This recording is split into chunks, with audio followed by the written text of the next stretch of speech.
নমস্কার, কলকাতা টিভি ডিজিটালে আপনাদেরকে স্বাগত।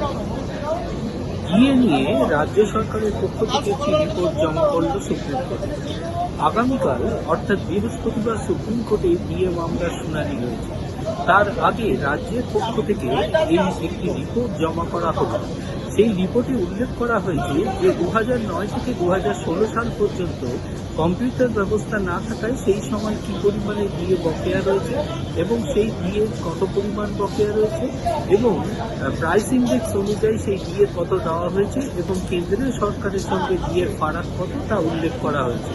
2016 সালের পর থেকে যে কম্পিউটারাইজ ব্যবস্থা চালু হওয়ার পর থেকে যে ডিএর পরিমাণ বকেয়া রয়েছে সেই বিষয়টি উল্লেখ করা হয়েছে।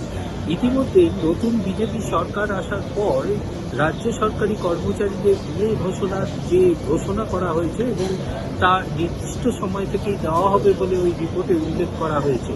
এছাড়াও রাজ্যের পক্ষ থেকে যে সময় চাওয়া হয়েছে এবং তারা রাজ্যের পক্ষ থেকে সুপ্রিম কোর্টের ওই রিপোর্টে আশ্বস্ত করা হয়েছে যে কর্মচারীদের বকেয়া দিয়ে দেওয়ার জন্য রাজ্য সরকার সচেষ্ট রয়েছে।